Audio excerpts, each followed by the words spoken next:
নমস্কাৰ বন্ধুসকল, বিন্দাস নিশ্চয় আপোনাক পুনৰ স্বাগতম জনাইছোঁ আৰু আশা কৰিছোঁ সকলোৱে ভালে আছে। আৰু ভিডিঅ'টি চোৱাৰ আগত আপুনি যদি মোৰ চেনেলত প্ৰথমবাৰলৈকে আহিছে তেনেহ'লে চেনেলটি ছাবস্ক্ৰাইব কৰি ল'ব আৰু বেল আইকনটো প্ৰেছ কৰি অল কৰি থৈ দিব।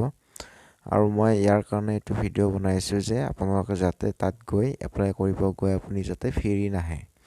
যিহেতু এতিয়া PRC অতিকৈ প্ৰয়োজন, যিহেতু অসম পুলিচৰ যিমানখিনি পোষ্ট ওলাই আছে, অসম পুলিচৰ ABUB, তাৰপিছত কামাণ্ডো বেটেলিয়ন SI, যিহেতু হ'লে আপোনালোকৰ PRC লাগিব।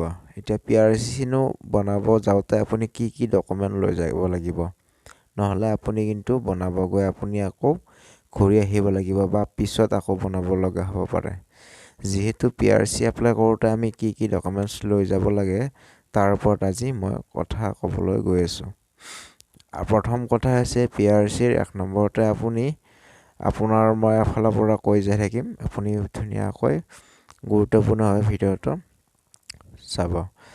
প্ৰথম কথা হৈছে আপোনাৰ ভোটাৰ লিষ্ট, আপোনাৰ মা দেউতাৰ আপোনাৰ ভোটাৰ লিষ্টখন লাগিব। তাৰপিছত দ্বিতীয়তে আপোনাৰ যিকোনো এটা ID প্ৰুফ লাগিব, পান কাৰ্ড হওক, আধাৰ কাৰ্ড হওক, ভোটাৰ ID হওক, ID প্ৰুফ এটা আপোনাক লাগিব। তাৰপিছতে আপোনাৰ গাঁওবুঢ়া চাৰ্টিফিকেটখন আপুনি লৈ যাব।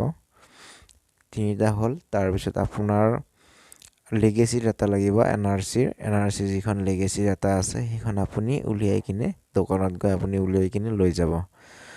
তাৰপিছত আপুনি লিগেচি ডাটাখন লৈ গ'ল, তাৰপিছত আপোনাৰ ফটো লাগিব। তাৰপিছতে আপোনাৰ খাজানা মাৰা ৰচিদ লাগিব। আপুনি এইখিনি ডকুমেণ্টছ লৈ যাব, নহ'লে কিন্তু আপুনি ঘূৰি আহিব লগাত পৰিব পাৰে। যিহেতু আপোনাৰ যদি য'ত আপোনাৰ অফিচ আছে SD অফিচত আপুনি গৈ আপোনাৰ যদি দূৰ হয় তেনেহ'লে আপোনাৰ বহুখিনি আপোনাৰ কষ্ট হ'ব। যিহেতু আমাৰ SD অফিচটো আমাৰ ৰঙিয়াত আছে, ৰঙিয়ালৈ যাবলৈ আমাৰ বহুখিনি দূৰ হয়। তাৰপিছতে আমি এদিনতে কামখিনি কৰিলে আমাৰ ভাল হয়, আৰু 2-3 দিন গ'লে মানে আমাৰ বেছিকৈ খৰচ হয়। তাৰ কাৰণে কৈছোঁ আপোনালোকক যাতে আপোনালোকে তাত গৈ ফিৰি আহিব নালাগে। আপোনালোকে আকৌ ধুনীয়াকৈ শুনি লওক। ভোটাৰ লিষ্ট লাগিব আপোনালোকৰ মা দেউতাৰ, আৰু তাৰপিছতে আপোনাৰ গাঁওবুঢ়া চাৰ্টিফিকেট লাগিব। তাৰপিছত পান কাৰ্ড, আধাৰ কাৰ্ড বা আপোনাৰ ভোটাৰ ID, এই আপোনাৰ যিকোনো এটা ID প্ৰুফ লাগিব। তাৰপিছত মাটিৰ খাজানাৰ ৰচিদ লাগিব। তাৰপিছতে আপোনাৰ ভোটাৰ লিষ্ট কৈছোঁ, ফটো লাগিব।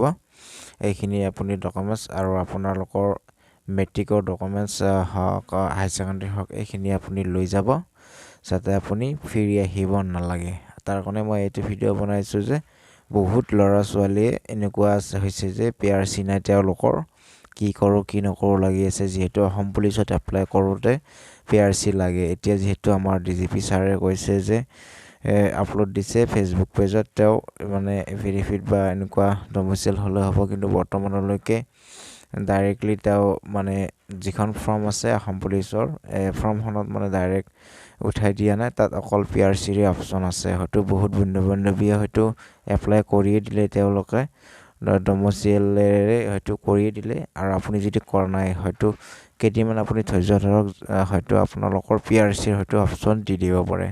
তাৰ কাৰণে আপোনালোকৰ অতি সোনকালে আপোনালোকে PRCখন বনাই লওক। তাৰ কাৰণে কৈছোঁ, আগতেও মই কৈছিলোঁ যে PRC হওক, ডমিচাইল হওক, যিকোনো ডকুমেণ্টছ আপোনালোকে বনাই থৈ দিয়ক, সময়ত গোটেইখিনি প্ৰয়োজন হয়।